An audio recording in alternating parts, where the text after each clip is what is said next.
So, what kind of possible contagion events do you see in the future, or possible? All right, so it's a good question. Contagion events just means that something happens somewhere that creates problems for you in the end.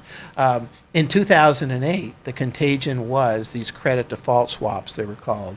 And so Lehman Brothers was failing. There was a lot of problems happening. And the Federal Reserve and the Treasury were meeting with Lehman Brothers. They're looking at a $150 billion bailout. They decided against it. Lehman Brothers had to fold up and close shop, but it created this whole contagion event of the house of cards broke down, and the mortgage, bonds that these credit default swaps are an insurance policy that will pay off if your mortgage bond dropped, and so they had to pay off, and so they had to sell everything. So that's what Contagion's about. I mean, so they're selling your stocks. Your money becomes somebody's source of funds. That's the issue. So the thing about contagions, the real ones that matter, that are really, really bad, you don't know what they are. That's the whole point. So the Federal Reserve, I'll never forget, Federal Reserve and the Treasury Secretary being interviewed, talking about Lehman Brothers. They had no idea how big the credit default swap market was, and that by letting Lehman go would just create this cascade. They saved 150 billion by not bailing out Lehman. I think they spent about 7 trillion bailing out the economy. Maybe they would have done it anyway, but that's the problem. It's hard to see those. There's some very obvious ones that we see. Number one is, to me, is China, Hmm. and they're lowering interest rates. Everybody else, including the European Union, is raising interest rates, which is very rare for them. They've had negative interest rates for quite a while. They raised rates 3/4%. And China's lowering rates because of their zero COVID lockdowns and some of the other things that are happening. They've built that kind of empire on a lot of real estate debt, and so it's getting really creaky as far as that goes. If that implodes, it would affect everything. I mean, Hmm. you could have, in our case, we have basically almost no exposure to Chinese stocks. It won't matter. Somebody's going to have exposure. They're going to need to sell the stocks that you own, bonds that you own, in order to do that. The other most obvious one is the situation in Ukraine, specifically having to do with price of oil, price of natural gas, and the price of coal, all of which are coming from Russia into Europe, and we're going to potentially have an energy crisis, especially this winter.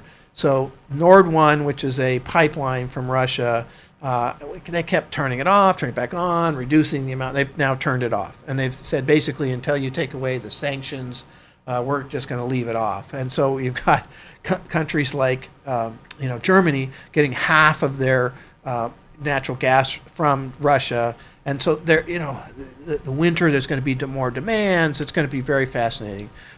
See what happens there. But I don't know. I'll go out on a limb here and say that I would bet that even if those happen, they're not the big, big, big downturns that people are thinking because they're so obvious. The one thing I'll say here that is a little bit different, but the Federal Reserve, over raising rates is an issue. But more than that, it's just this entire arena that we're in.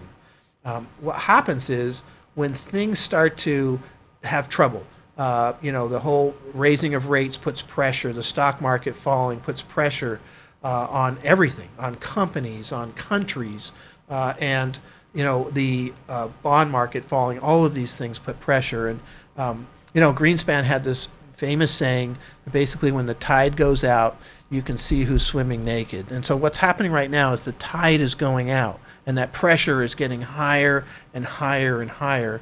And so it creates the potential for something to happen.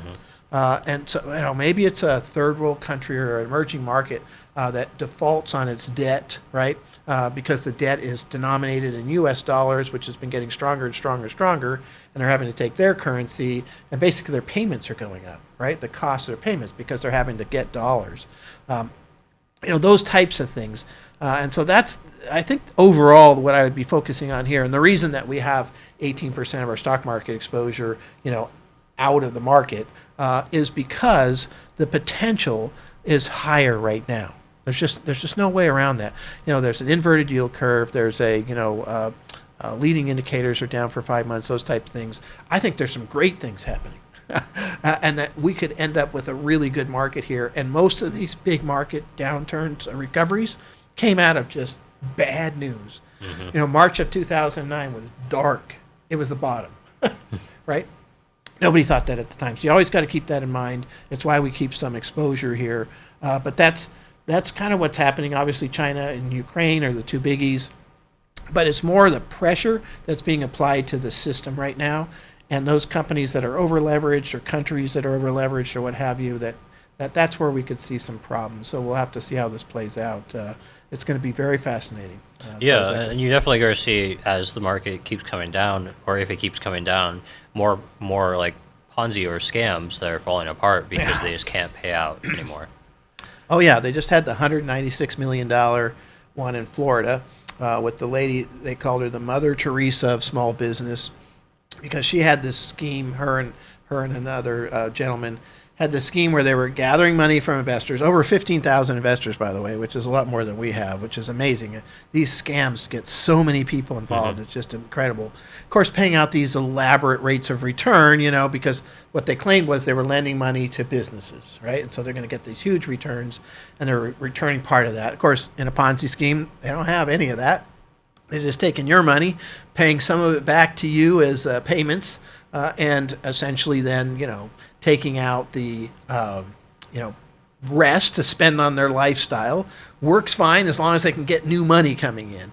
And what we have here in 2008, we had tons of these Ponzi schemes uncovered. And watch, you're going to see a lot more coming up. And so that's probably not a big deal in terms of the overall economy, in terms of the accounts that we have, or the Vanguard Total Stock Market Index isn't probably, but it'll just be interesting. But it's an example of that pressure that comes. Bernie Madoff was discovered in 2008 because the Jets, owner of the Jets, ran into financial difficulties, again, under pressure, and asked for a big chunk of their money back. And he turned himself in because it wasn't there, right? So that's the type of thing. It's a little bit of an extreme example, but that's the type of thing that we have to watch out for here in this environment. It's just, again, things are under pressure. The more they raise rates, the more that pressure grows. And so we just got to see, what comes out of that, if anything.